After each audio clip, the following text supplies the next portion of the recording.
अध्याय 13। जब बिना बोले भी सब कुछ महसूस हो जाता है। गामाविश्य च भूतानि धारयाम्यह मोजसा पुष्णामि चौषधी सर्वाः सोमो भूत्वा रसात्मकः। श्री कृष्ण कहते हैं, मैं अपनी ओजस्वी शक्ति से इस पृथ्वी में प्रवेश कर सभी प्राणियों को धारण करता हूँ। मैं ही जीवन रस बनकर वनस्पतियों, औषधियों और समस्त जीवों को पोषण देता हूँ। यह श्लोक केवल दार्शनिक कथन नहीं है, बल्कि जीवन की उस सूक्ष्म वास्तविकता की ओर संकेत करता है जिसे हम सामान्यतः देख नहीं पाते, पर अनुभव अवश्य करते हैं। गीता यहाँ स्पष्ट करती है कि मनुष्य केवल शरीर नहीं है। शरीर को चलाने, जीवित रखने और अर्थ देने वाली कोई न कोई सूक्ष्म शक्ति अवश्य है, जिसे वेद और उपनिषद प्राण, ओज और तेज कहते हैं। यही शक्ति जब शरीर के भीतर कार्य करती है तो जीवन बनती है, और जब वही शक्ति शरीर के बाहर फैलती है तो उसे आभामंडल या ऑरा के रूप में अनुभव किया जाता है। जब हम कहते हैं कि किसी व्यक्ति के पास बैठते ही शांति महसूस होती है या किसी के समीप जाते ही मन असहज हो जाता है, तो वास्तव में हम शब्दों से नहीं, उसी ओजस्वी चेतना से संवाद कर रहे होते हैं। यह संवाद तर्क से पहले घटता है। शरीर पहले समझता है, मन बाद में कारण खोजता है। यही कारण है कि कई अनुभव बिना बोले, बिना छुए और बिना समझाए घट जाते हैं। गीता का यह श्लोक हमें यह स्मरण कराता है कि जीवन की मूल शक्ति अदृश्य होते हुए भी अत्यंत प्रभावशाली है। वही शक्ति हमें जोड़ती है, अलग करती है, प्रभावित करती है और कई बार बिना किसी शब्द के ही बहुत कुछ कह जाती है। आभामंडल कोई कल्पना नहीं, बल्कि उसी ओजस्वी जीवन ऊर्जा का विस्तार है जो भीतर से बाहर की ओर बहती है। और जब भीतर की अवस्था शुद्ध होती है, संतुलित होती है, तब वही ऊर्जा बाहर शांति, स्थिरता और सुरक्षा के रूप में अनुभव की जाती है। यही वह बिंदु है जहां अध्यात्म और विज्ञान एक दूसरे से टकराते नहीं, बल्कि एक ही सत्य की ओर संकेत करते हैं कि मनुष्य को समझने के लिए केवल शरीर को नहीं, उसकी चेतना और ऊर्जा को भी समझना आवश्यक है। क्योंकि कभी कभी सबसे गहरी बातें शब्दों से नहीं, उपस्थिति से महसूस होती हैं। औरा, टकराव नहीं, भाषा का अंतर यह स्पष्ट करना आवश्यक है। आधुनिक विज्ञान ऑनरा शब्द का प्रयोग नहीं करता, लेकिन विज्ञान यह मानता है कि मनुष्य के भीतर और उसके चारों ओर एक डायनामिक बायो इलेक्ट्रिकल, न्यूरोकेमिकल और इलेक्ट्रोमैग्नेटिक इंटरैक्शन निरंतर चलता रहता है। जहां अध्यात्म अनुभव के आधार पर भाषा बनाता है, वहां विज्ञान मापन, मेजरमेंट के आधार पर शब्द चुनता है। अध्यात्म कहता है, प्राण विज्ञान कहता है बायो इलेक्ट्रिक सिग्नलिंग।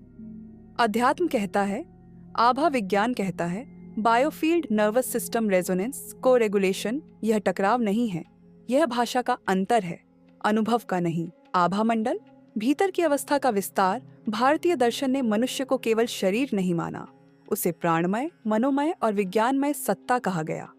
एक ऐसी चेतना जो भीतर सीमित नहीं रहती, बल्कि बाहर तक फैलती है।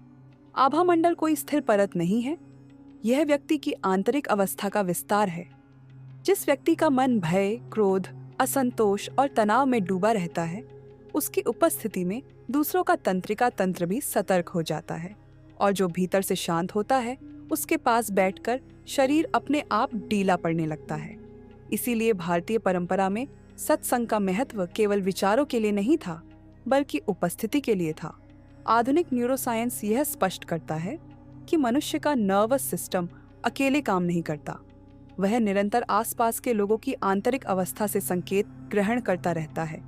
इसे यूं समझा जा सकता है कि मनुष्य का तंत्रिका तंत्र केवल सेल्फ रेगुलेशन नहीं, बल्कि म्यूचुअल इन्फ्लुएंस में कार्य करता है। जब हम ऐसे व्यक्ति के संपर्क में आते हैं जिसके भीतर तनाव, बेचैनी या अस्थिरता है, तो हमारा शरीर भी अनायास ही सतर्क मुद्रा में चला जाता है।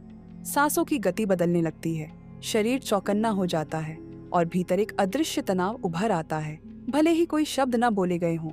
इसके विपरीत, जब हम किसी ऐसे व्यक्ति के साथ समय बिताते हैं जिसकी उपस्थिति में स्थिरता, सहजता और ठहराव है, तो हमारा शरीर उस शांति को पहचान लेता है। सांसें अपने आप गहरी होने लगती हैं, हृदय की लय संतुलित होती है और भीतर विश्राम की अनुभूति जन्म लेती है। जैसे शरीर को यह संकेत मिल गया हो कि अब सावधानी की नहीं, संभाल की आवश्यकता है।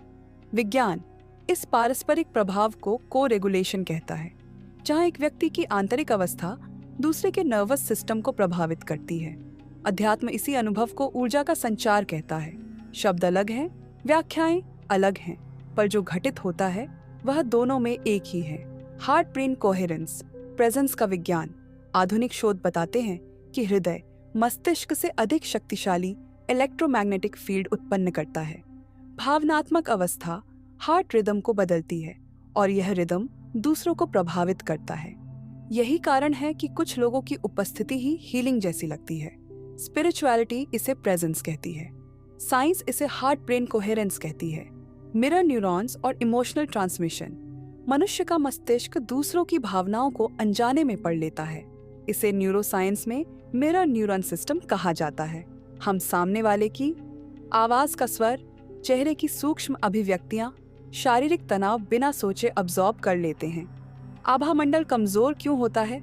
आभामंडल कभी अचानक नहीं टूटता, वह किसी एक घटना से नष्ट नहीं होता।